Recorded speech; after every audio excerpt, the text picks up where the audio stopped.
예수님은 부활 승천하시면서 제자들에게 마지막 명령을 하셨습니다. 너희는 가서 모든 민족을 제자로 삼아 아버지와 아들과 성령의 이름으로 세례를 베풀고 내가 너희에게 분부한 모든 것을 가르쳐 지키게 하라. 우리는 이 말씀을 대위임령이라고 부릅니다. 예수님은 가서 모든 민족으로 제자를 삼으라고 명령하셨으나 제자들은 가지 못했습니다. 교회는 기본적으로 두 구조를 가지고 있어야 합니다. 모이는 구조와 흩어지는 구조입니다. 이상적인 교회는 모여서 은혜 받고 다시 세상으로 흩어져 복음을 전하는 교회입니다. 예루살렘 교회는 모이는 교회로서는 훌륭했지만 흩어지는 교회가 되지 못했습니다. 스데반 집사가 순교를 당하면서 예루살렘 교회에 큰 박해가 일어났습니다. 그러자 성도들이 사방으로 흩어져 두루 다니며 복음을 전하게 되었습니다. 스스로 하지 못하자 하나님은 박해를 통해 강제로 하게 하셨습니다. 하나님은 이방인 고넬료를 통해 이방 선교의 문을 여시려고 베드로에게 환상을 보여주시고 고넬료 가정으로 보내셨습니다.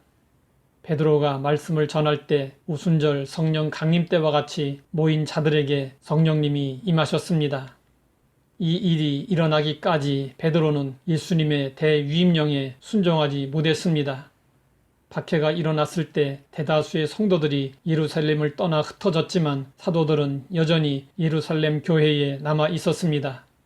다시 예루살렘 교회에 박해가 다가왔습니다. 이번에는 야고보 사도가 순교를 당하고 베드로는 옥에 갇히게 되었습니다. 하나님은 천사를 보내 베드로를 구해 주셨고 이때 베드로는 예루살렘을 떠나게 되었습니다. 베드로는 소아시아에서 복음을 전하다가 로마에서 순교했습니다.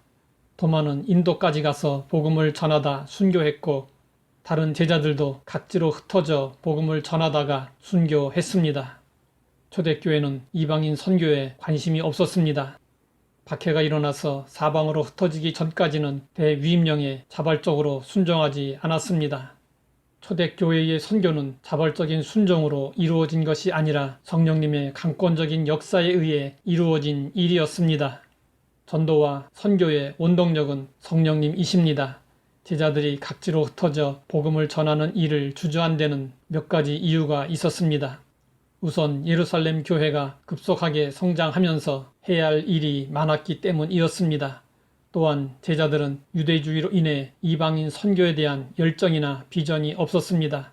그리고 제자들의 대부분이 학식이 없는 갈릴리 촌 사람들이었습니다. 선교를 하려면 언어 문제가 해결되어야 하는데 제자들은 예수님을 따라 다닐 때 선교를 위해 언어 공부를 한 적이 없었습니다. 그런데 예수님은 이런 점을 전혀 고려하지 않으시고 제자들에게 너희는 가서 모든 민족을 제자로 삼으라고 명령하셨습니다. 제자들로서는 감당하기 어려운 명령이었지만 예수님에게는 대안이 있었습니다. 그 대안은 바로 성령님이셨습니다. 예수님은 이렇게 말씀하셨습니다. 오직 성령이 너희에게 임하시면 너희가 권능을 받고 예루살렘과 온 유대와 사마리아와 땅끝까지 이르러 내 증인이 되리라. 성경은 오순절날 성령님이 강림하셨을 때 일어났던 일을 이렇게 언급하고 있습니다. 그들이 성령의 충만함을 받고 성령이 말하게 하심을 따라 다른 언어로 말하기를 시작하니라. 절기를 지키기 위해 세계 각처에서 모여든 디아스포라 유대인들이 자신들이 사용하는 말로 제자들이 설교하는 것을 듣게 되었습니다.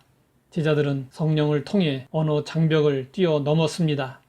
이처럼 성령님이 임하시면 부족함을 극복하고 한계를 뛰어넘을 수 있게 됩니다. 성경은 말씀하고 있습니다.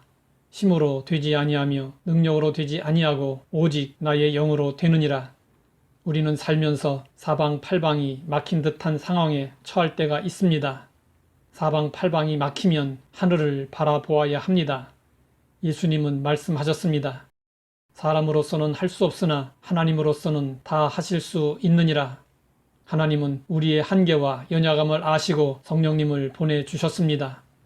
성령님이 우리의 희망이 되어야 합니다. 성령님과 함께하면 우리는 한계를 뛰어넘어 승리하는 인생을 살 수 있습니다. 하나님 아버지, 우리에게 성령님을 보내주시고 늘 함께하여 주시니 감사합니다. 성령님을 통해 우리의 부족함을 극복하고 한계를 뛰어넘어 승리하게 하옵소서. 예수님의 이름으로 기도드립니다.